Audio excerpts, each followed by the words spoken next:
இங்கே இருக்க வீடுகளுக்கெல்லாம் இந்த மாதிரி ஓட்டு வீடு தான். ஆனால் உள்ளே சீலிங் போட்டிருக்கோம். அதே மாதிரி எல்லார் வீட்டுக்கு முன்னாடியும் இந்த மாதிரி மரம் செடி இந்த மாதிரி தான் வீடு அமைப்பே இருக்குது. அதுக்கப்புறம் பார்த்தீங்களா அந்த ரோட்டில் பாருங்கள் டஸ்ட்பின் இருக்குது. இது 2 வீக்ஸ்க்கு அப்புறமா செவ்வாய்க்கிழமை இந்த பிளாக் கலர் டஸ்ட்பினை ரோட்டு மேலே எடுத்து வச்சுட்டோம்னா அவங்க உள்ளே இருக்க குப்பையெல்லாம் எடுத்து கொட்டிட்டு ரீப்ளேஸ் பண்ணி டஸ்ட்பின் வச்சுருப்பாங்க.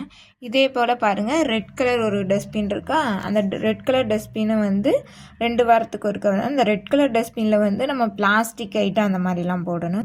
பிளாக் கலரில் அதர் குப்பைகளை போடணும். பச்சை கலரில் அந்த இலை தலை இந்த மாதிரி செடிகளுடைய ஐட்டமை அந்த பச்சை கலர் டஸ்ட்பினில் போடணும். மொத்தம் ஒரு வீட்டுக்கு 3 கலரில் டஸ்ட்பின் கொடுத்துருக்காங்க. கருப்பு கலரு, பச்சை கலரு, சிகப்பு கலரு. கருப்பு கலரில் காய்கறிகள் சமைக்கிற வேஸ்டேஜ் வருதுல அந்த மாதிரி ஐட்டம்ஸ் எல்லாம் போடுறது. சிகப்பு கலர் பிளாஸ்டிக்கு, பேப்பரு, அட்டை அந்த மாதிரி போடுறது.